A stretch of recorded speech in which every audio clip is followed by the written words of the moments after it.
চালের বাজারের অস্থিরতা কমছে না কিছুতেই। ভারত ও মিয়ানমার থেকে আমদানি করা চাল খুচরা বাজারে না আসায় ইতিবাচক কোনো প্রভাবও নেই। অন্যদিকে পর্যাপ্ত উৎপাদন এবং সরবরাহের পরও আশানুরূপ কমছে না শীতকালীন সবজির দাম। এজন্য তদারকি ঘাটতিকে দুষছেন সীমিত আয়ের মানুষ। মাঠের অলরাউন্ডার আমি, আর ঘরের অলরাউন্ডার টাইলক্স।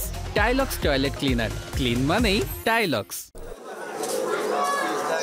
কিছুদিন স্থিতিশীল থাকার পর চট্টগ্রামের কাঁচা বাজারে সবজির দাম আবার কিছুটা ঊর্ধ্বমুখী। শিমের বিচি 90, ঢেঁড়স 80, বরবটি 75 টাকা দরে বিক্রি হচ্ছে।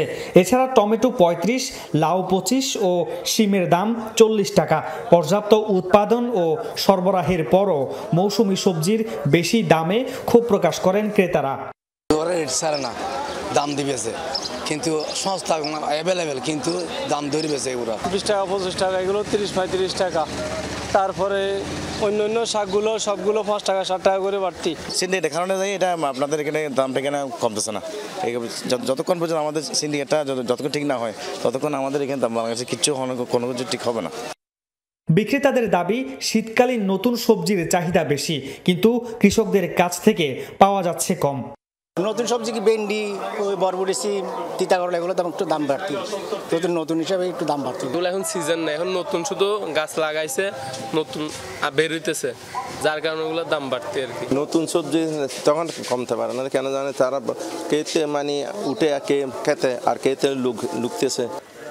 এদিকে গেল কয়েক সপ্তাহ ধরে অস্থির চালের বাজার।